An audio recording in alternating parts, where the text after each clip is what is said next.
by someone as powerful as the Crown Prince, but he's got heart. He still steps in front of me. When he looks at me, there's sadness in his eyes, but also something like relief. I can tell Scholar Pei just wants me to be happy. Finding out my late husband is very much alive. He's hurt, but also glad for me, while still worried I might end up suffering. In short, his feelings right now are a complete mess. He moves in closer again. Chenmo takes another step forward, clearly about to pull me into his arms. I don't know if it's because I'm so nervous, or something else entirely, but my stomach suddenly seizes in pain, and I feel something warm and wet spreading beneath me. The pain hits me so hard I double over. Ow! It really hurts. I think I'm going into labor. Yuchu! The man who was just icy, unapproachable, and imperious completely falls apart. He rushes forward, handles me like the most precious thing he's ever nearly lost, and lifts me into his arms as carefully as he can. Don't be scared. I'm taking you home right now. His guards have no idea what to do. None of them have ever dealt with this before. It's actually Scholar Pei who goes and finds the midwives. He carries me back to the house I bought 6 months ago. The midwives try to keep him out of the delivery room, saying it's bad luck, but he doesn't care for a single second. He stays by my side the entire time. I've always been delicate and terrified of pain. I can't push them out. The tears won't stop coming. And when I cry, his eyes go red too. The corner's going wet. It takes the whole night. But I finally deliver both babies. One boy, one girl, a perfect pair. The midwives say in all their years of delivering babies, they've never once seen a man cry his eyes completely swollen shut during childbirth. I never could have imagined. The Crown Prince, who over the past 6 months had built his reputation at court as cold, ruthless, and untouchable, was sobbing behind his hands like a lost child. Labor drained everything out of me. By the time I managed to open my eyes, it's already the next day. Chenmo is sitting right beside me, holding my hand tightly. I realize he might actually care about me, but then I think about him and Lin Huaji, going at it 20 times in one night, and I still don't want to deal with him. Yuchu, you're really awake. I was so scared.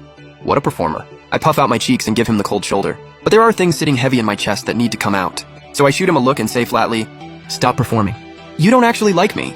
If you cared about me even a little, you wouldn't have threatened to divorce me the day you returned to the capital. And you and Lin Huaji, 3 days in bed together, never coming up for air. 20 times in one night with her. 20. I never touched Lin Huaji. Maybe because what I'm saying sounds so outrageous. Chenmo pauses for a moment, then gently kisses the back of my hand. And I never planned to marry her either. When I first got back to the capital, my parents did want to arrange a marriage between me and Lin Huaji. But I told them I already had a wife. They kept urging me to bring you back to the capital. But you only had eyes for that lowlife Lucinia. That killed me inside. And you didn't want to keep our babies. So I didn't announce it to the world that you were my crown princess. My face goes warm. I had no idea that what happened between him and Lin Huaji was completely fabricated. I was never into Lucinia, and I never didn't want these babies.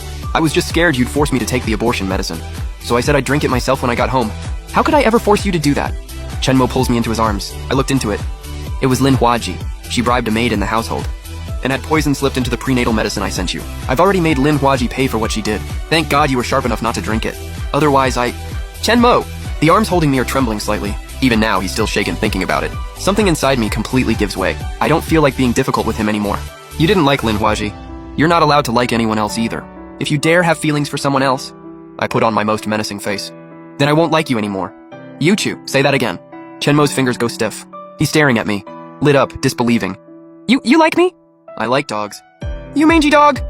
Chenmo kisses me deep and certain. Fine, I'm your mangy dog. And from now on, you're only allowed to like me. This mangy dog's hands are also very busy. Not just a mangy dog, an absolutely shameless one. But it's been 6 months. I really did miss him, so I don't push him away. Instead, I let him deepen the kiss until there's nowhere left to go. Then, a baby's cry cuts through the air. I shove him back immediately. We haven't even seen the babies yet. He looks sulky about being pushed aside, eyes downcast, like a big puppy who just got scolded. But seeing how eager I am, he scoops one up in each arm and brings both babies over to me. Even with the children here, you still need to love me a little more. Yeah, sure. I can't quite bring myself to look at that pouty, put-upon face of his, so I just brush him off. He lights up like I gave him the world, wrapping his arms around me and both babies at once, refusing to let go. I let out a quiet laugh. I reach up and touch each baby's little cheek. Then, fair is fair, I give him a hug too. This life, love, warmth, and him, not bad at all.